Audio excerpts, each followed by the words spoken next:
এরপরে তানজিনা আপনি লিখেছেন, ঢাবিতে করা হোক এমন কোন সংস্কারটি আপনি চান?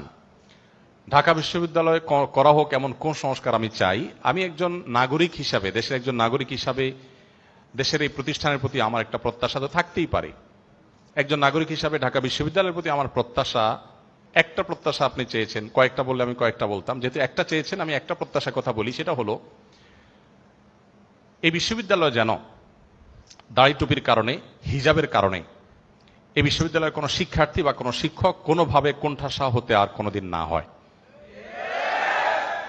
সংখ্যাগরিষ্ঠ মানুষদের চিন্তা, আদর্শ, এটাকে শত্রুর মতো মুখোমুখি দাঁড় করিয়ে, এটাকে পাশ কাটিয়ে এবং মুসলমানদের সংস্কৃতিকে শত্রুতার জায়গায় রেখে একটা প্রতিষ্ঠান কোনো দিন আসলে অগ্রসর হতে পারে না। দেশের সংখ্যাগরিষ্ঠ মানুষকে আপনি ইগনোর করবেন আর দেশকে আপনি এগিয়ে নেবেন, কিভাবে সম্ভব? আমি প্রায় বলি ৩.৫ লক্ষ মসজিদ এদেশে ২০১০ সনের জরিপ অনুযায়ী সম্ভবত ছিল, সেটা এখন হয়তো ৪ লক্ষে পৌঁছেছে, উপনীত হয়েছে।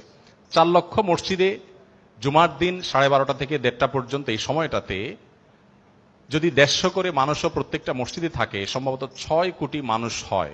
তাদের পরিবারের সদস্য আছে, সেটা না হয় বাদই দিলাম। এই মানুষগুলোকে সরাসরি প্রত্যক্ষভাবে দিক নির্দেশনা প্রতি সপ্তাহে করতে পারছেন মসজিদের ইমাম সাহেবগণ। 6 কোটি মানুষকে, একেবারে কমের পক্ষে 4 কোটি মানুষকে তো নিশ্চিতভাবে বলা যায় যে প্রতি সপ্তাহে একটা টাইম অ্যাড্রেস করতে পারছেন ওলামায়ে কেরাম, ইমাম সাহেবরা। তাদেরকে যদি আপনি দেশের মূল ধারার সাথে এগিয়ে আনতে না পারেন, তাদেরকে যদি আপনি আপন করতে না পারেন, তাদের যদি আস্থা অর্জন করতে না পারেন, দেশের উন্নয়নে তাদেরকে যদি আপনি ব্যবহার করতে না পারেন, তো একটা দেশকে কিভাবে আপনি এগিয়ে নিয়ে যাবেন?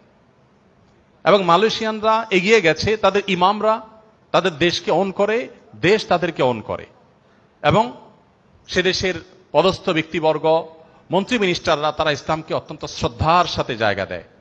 তাদের দেশের প্রেসিডেন্ট, প্রধানমন্ত্রীরা যখন ইউরোপ আমেরিকা সফর করে, সেখানে তারা জুমার নামাজের ইমামতি করে। পুত্রাজায়ায় আমি নিজে গিয়েছি, তাদের প্রধানমন্ত্রী কার্যালয়ের সামনে সবচেয়ে সুন্দর মসজিদ। মন্ত্রীরা সেখানে মিটিং এর পর দল বলে মসজিদের জামাতের সাথে সালাত আদায় করেন।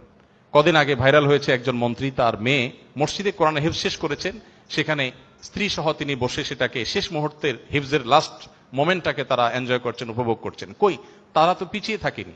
আমাদের এই দেশে কেন ইসলামকে পিছনে ফেলে রাখলে আমরা এগিয়ে যাব মনে করছি? যারা এটা মনে করছেন তারা বিগত 50 বছরে বাংলাদেশকে কোথায় নিয়ে গেছেন?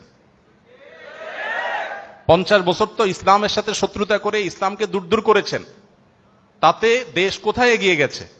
এর বিপরীতে আমি বলতে চাই, যদি দাড়ি টুপি এবং হিজাবকে অহেতুক আসামির কাঠগড়ায় না দাঁড় করান এবং ধার্মিক মানুষদেরকে যদি আস্থায় আনতে পারেন, এবং এক্ষেত্রে ধার্মিকদেরও যথেষ্ট দায়িত্ব কর্তব্য আছে, তারা দেশের জন্য যদি নিজেদেরকে উজাড় করে দেন, তাহলে আমার মনে হয় পৃথিবীর অনেক দেশকে আমরা পেছনে ফেলে এগিয়ে যেতে পারবো ইনশাআল্লাহ তাআলা।